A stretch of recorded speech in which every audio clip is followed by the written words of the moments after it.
Babaen iti panagtinulong ti Department of Health Cordillera ken ti maysa a grupo dagiti golfer iti Cordillera na ipaay ti upat a hemodialysis machine kadagiti napili a district ken provincial hospital iti Apayao, Benguet, Kalinga ken Mountain Province. Ada detalye ni Angel Kim Pengosro.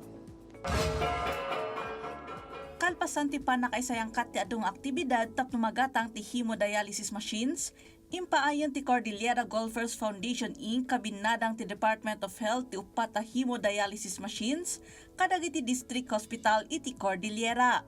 Benepisyaryo dito iti Flora District Hospital iti Flora Apayao, Bontoc General Hospital iti Mountain Province, Kalinga Provincial Hospital, ken Dennis Molintas District Hospital iti Bocod, Benguet. Nagatang dagiti machines manipod iti gunguna ti 3rd CGFI Golf Tournament ang naangay sa Baguio City idi napalabas atawan. Babaen iti panangpaado kadagiti serbisyo ti hemodialysis kadagiti lokal nga ospital, panggap ti grupo ang makisayan ti panagbiyahe, ken gastos iti transportasyon dagiti pasyente ken dagiti pamilyada.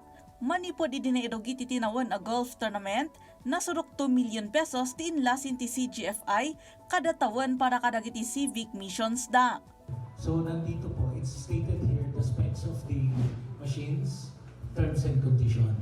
So part of the terms and condition is the installation of the unit at the hospital, including a free training for the people, for the personnel at the hospital.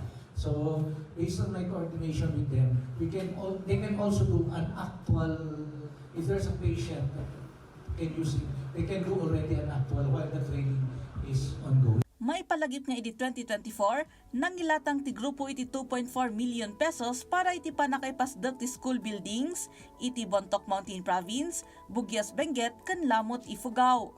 Nangindonar da pa iti Starlink internet devices kadagiti pagadalan iti Apayao, laptops iti pagadalan iti Kalinga, Tabuk City, ken Abra, dental chairs iti Baguio City High School ken Pines National High School, ken medical equipment ken wheelchairs iti 10 a health units iti Abra.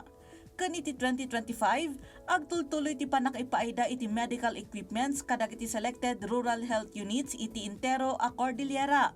Ken nangipaida pa iti 1 million pesos a financial assistance kadagiti biktima ti gingined iti Cebu ken Mindanao. Gapoy ti agtultuloy a suporta dagiti donors, sponsors, players ken partners. Agtalinaed ti panagkomiti CGFI iti panangitandudo kadagiti komunidad ken panangipaay tulong kadagiti agkasapulan. Angel Kim Pengosro para iti Pambansang TV, iti Baro, a Pilipinas.